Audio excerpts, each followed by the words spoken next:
Hello boys and girls, welcome back to another English language lesson for grade 7.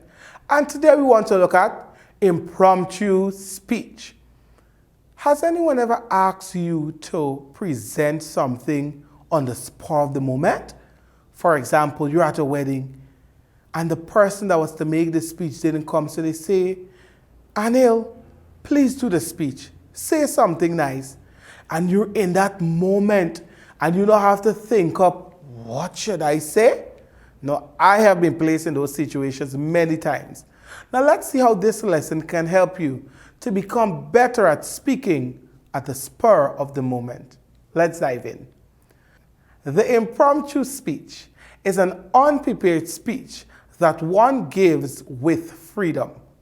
It is often done when the speaker draws a topic, sometimes a silly one, and gives the speech off the top of his or her head.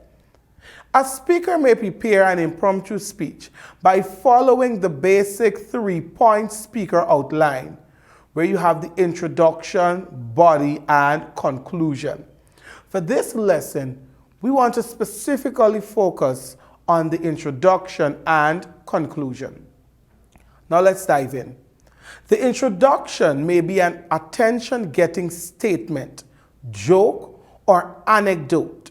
It is always a good idea for speakers to learn famous or well-known quotations, since these make great introductions. It is also possible to present a simple incident in a dramatic or storytelling format.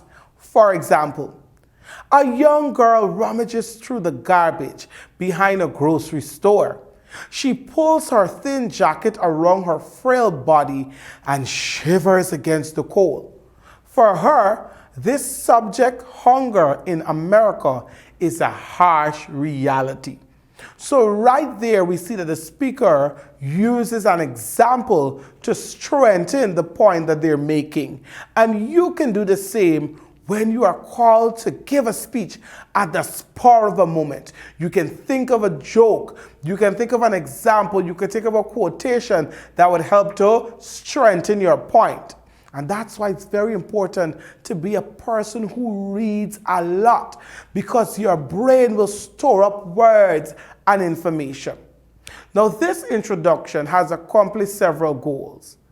It's gotten the attention of the listener, personalized the subject, created sympathy for a presented need, and it provided an organizational tool to restate the need and develop a conclusion. Now let's dive into some notes on the conclusion. Now when presenting a conclusion, refer back to the introduction. For example, feeding the hungry may hold little interest for the comfortable, but to the child rummaging through garbage for provisions, it is of immediate interest today and has an ever graver impact on her tomorrow. So right away, we see how the speaker refers to the example given at the introduction in his or her conclusion. And this is a strategy that you can use because you want to ensure that you grab the attention of all your listeners from the beginning of your speech.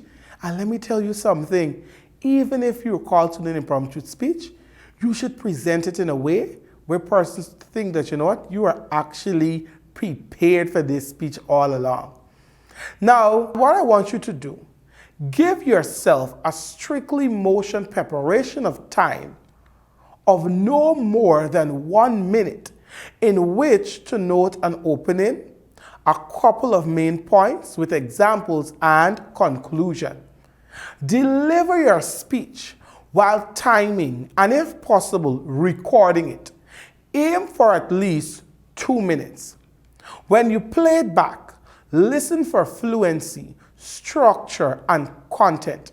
Each of those combine to create the great overall impact of your speech.